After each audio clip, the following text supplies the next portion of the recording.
안녕하세요. 이번 과정은 실전 모의고사 과정인데 6회분이죠. 6시간에 걸쳐서 내용들을 좀 간단하게 정리해 보도록 하겠습니다. 6시간이라는 시간적 제한이 있기 때문에 틀린 지문 위주로 내용들을 확인해 보도록 하겠죠. 41번부터 보시면 1회입니다. 1회 41번. 권리의 원시 취득 사유에 해당하지 않는 것을 고릅니다. 기억의 선점은 원시 취득이고 니은의 상속, 디귿의 합병. 그러니까 니은과 디귿은 포괄 승계죠. 이건 원시 취득이 아니라 승계 취득이 될 것이고 리을의 시효 취득, 미음의 신축은 원시 취득입니다. 답은 2번이 되겠죠. 42번. 법률행위 분류와 그에 해당하는 예가 올바르게 연결된 것은 간단한 문제죠. 답은 1번이고 2번에 상대방 있는 단독행위 증여 틀려져. 증여는 계약입니다. 계약이고 3번 분류식 행위는 법인 설립행위. 법인 설립행위는 분류식이 아니라 요식행위죠. 정관 작성이 있어야 되고 4번에 준물권행위 저당권 설정. 준물권행위라는 것은 처분행위인데 권리를 처분하는 게 준물권행위죠. 예를 들어 채권 양도나 채무 인수 이런 것들이 준물권행위고 저당권 설정행위 또는 소유권 이전행위는 준물권이 아니라 물권행위죠. 물건을 처분하는 것이니까. 5번 물권행위 매매. 매매는 채권행위죠. 이행의 문제가 남는 계약인 것이고 물권행위는 좀 전에 말씀드린 것처럼 소유권 이전행위, 저당권 설정행위, 지상권 설정행위 이런 것들이 있습니다. 43번 반사회 질서 행위에서 옳지 않은 것인데 답은 1번이죠. 법률행위 성립 과정에서 불법적 방법이 사용되었다면 그 법률행위는 반사회적 행위로 언제나 무효이다. 법률행위 성립 과정에 강박이라는 불법이 게재가 되면 이것은 110조 사기강박에 의한 의사표시로서 효력을 논할 수 있어도 이 자체를 바로 반사회적으로 볼 수는 없다. 1번 판례는 중요한 판례로 여러 차례 보셨던 판례고요. 44번 통정의 표시 무효는 선의의 제3자에게 대항할 수 없는데 이 경우 제3자에 해당하지 않는 자. 그러니까 통정의 표시에서 제3자란 통정의 표시가 형성되고 이를 바탕으로 새롭게 이해관계를 맺은 사람이에요. 그러니까 종전의 채권자, 종전의 채무자 이런 사람들은 제3자가 될 수 없죠. 답은 1번이죠.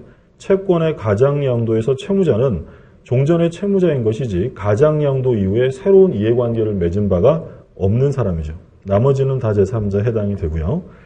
45번 착오, 사기강박에서 옳은 것인데 1번 부동산 매매에서 시가에 관한 착오는 일반적으로 법률행위 중요 부분에 관한 착오에 해당한다. 1번 틀렸죠. 가장 대표적으로 중요 부분이 아니다라고 했던 게 시가나 면적의 착오가 되고요. 2번 과실 있는 표의자가 착오를 이유로 의사표시를 취소하여 상대방이 손해를 입은 경우 상대방은 불법 행위를 이유로 손해배상을 청구할 수 있다. 2번은 틀렸죠. 착오를 이유로 취소한다. 중과실만 없으면 가능합니다. 그러니까 과실이 있어도 중요 부분의 착오면 취소가 되는데 이때 착오를 이유로 취소하는 건 적법한 행위지 위법 행위가 아니기 때문에 불법 행위가 성립될 수 없다라는 게 판례죠. 3번 제3자의 사기로 인하여 매매계약을 체결하여 손해를 입은 자가 제3자에 대해 손해배상을 청구하기 위해서는 먼저 매매계약을 취소해야 한다. 3번 틀렸죠. 매매계약을 취소하지 않고도 불법행위 손해배상 책임을 물을 수 있다는 게 판례고 물론 취소를 할 수도 있죠. 그럼 만약에 취소를 하게 되면 불법행위 손해배상 이외에 부당이득 반환 문제가 하나 더 생겨요. 취소를 했으니까. 그럼 이때 부당이득 반환과 불법행위 손해배상 청구는 둘 다 할 수 있느냐? 둘 다 할 수는 없고 둘 중에 하나를 선택해야 한다는 게 판례였습니다. 4번 매도인의 기망에 의해 매매계약 체결 시 토지의 일정 부분을 매매 대상에서 제외시키는 특약을 한 경우 그 특약만을 기망에 의한 법률행위로 취소할 수 없다. 4번이 옳은 지문이죠. 그러니까 4번은 왜 안 된다고 했냐면 법률행위 일부 취소에 관한 거죠. 일단 취소가 되려면 최소한 법률행위가 성립되어야 취소라는 문제가 생기는데 당사자가 특약으로 일정 부분을 제외하기로 했다면 그 제외된 부분에 대해서는 매매계약 자체가 성립된 바가 없기 때문에 성립되지도 않았는데 취소한다는 건 허용하지 않는다라는 게 판례였죠. 4번이 정답이고 5번 강박에 의해 이루어진 소송행위는 원칙적으로 취소할 수 있다. 취소할 수 없죠. 공법행위와 소송행위는 표시를 하면 언제나 유효하기 때문에 뭐 취소된다든지 또는 무효가 된다든지 이런 건 인정하지 않습니다. 그러니까 비통착사, 비진이 통정 착오 사기 강박은 공법행위와 소송행위엔 적용이 안 돼요. 따라서 표시하면 언제나 유효가 된다. 46번 갑은 의뢰대리인 병에게 시가의 1.2배를 지급하고 을 소유 토지를 샀다. 그런데 갑과 병 모두 을 소유 토지를 계약 목적물로 하였으나 지번을 잘못 알아 을 소유 Y 토지를 목적물로 표시하였으므로 Y 토지가 갑명의로 등기되었다. 일단 주어진 선례에서 기본적인 골격은 오표시 무예 원칙입니다. 그러니까 당사자가 X 토지 합의를 했는데 잘못 표시되는 바람에 Y 등기가 되었다. 계약은 X 토지에 체결된 것이고 Y 등기는 실체 관계없는 원인 무효의 등기가 되죠. 따라서 갑은 Y 등기의 말소를 구할 수 있습니다. 근데 이제 하나 추가되는 건 대리인에 의해서 샀다. 이게 하나 추가되어 있는 거죠. 자, 1번을 보면 X 토지를 목적물로 하는 매매 계약이 성립한다. 그렇죠. X 토지 합의가 있었으니까 2번. 을은 Y 토지에 대한 이전 등기 말소를 청구할 수 있다. Y 등기는 무효죠. 3번. 갑은 시가 착오를 이유로 계약을 취소할 수 없다. 시가의 착오는 중요 부분이 될 수 없다고 했고 4번. 을은 지번의 착오를 이유로 매매 계약을 취소할 수 없다. 이건 착오의 문제가 발생할 여지가 없죠. X 토지에 대해서는 완전한 의사합치가 있었고 Y 토지는 계약이 체결되지 않았기 때문에 오표시 무예 원칙에서 착오 취소가 된다. 이 말 나오면 무조건 틀린 질문이다라고 했죠. 5번. 만일 병의 기망으로 매매 계약이 체결하였더라도 을이 선의무과실이면 갑은 이를 취소할 수 없다. 자, 5번은 뭐 사례 문제에서 나오는 중요한 거죠. 병이다. 병이 누구예요? 대리인이죠.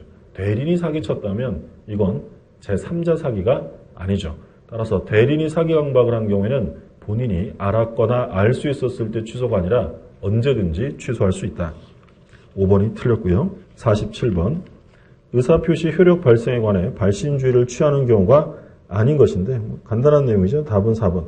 그러니까 의사표시는 도달주의가 원칙인데 발신주의를 취하는 예외가 있었죠. 그건 뭐 반드시 암기하셔야 되는 건데 사원총회 소집의 통지, 격지자 간의 뭐만, 승낙만, 격지자 간의 청약은 도달주의고 승낙 발신주의고 나머지 세 가지는 최고에 대한 확답인데요.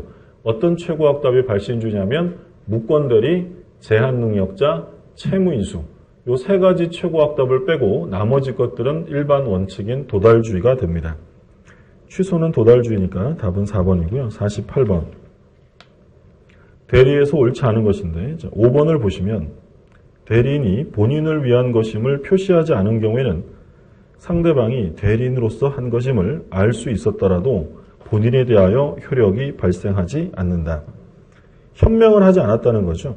현명을 하지 않으면 그건 대리인 자신의 법률행위가 되는데 근데 현명하지 않았어도 상대방이 그자가 대리인임을 알았거나 알 수 있었다면 효과는 본인에게 귀속이 됩니다. 그런데 알 수 있었더라도 본인에 대해서 발생하지 않는다라고 했으니까 틀린 질문이죠. 답은 5번이고 49번. 권한을 넘은 표현 대리에서 옳은 것인데요. 1번. 공법상의 권한도 권한을 넘은 표현 대리의 기본 대리권이 될 수 있다. 우리가 흔히 봤던 판례, 등기 신청권이죠.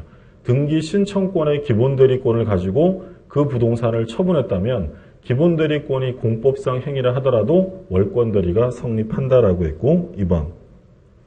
복대리인이 복대리권의 범위를 넘어 대리행위를 한 경우에는 권한을 넘은 표현 대리의 법리를 유추 적용할 수 없다.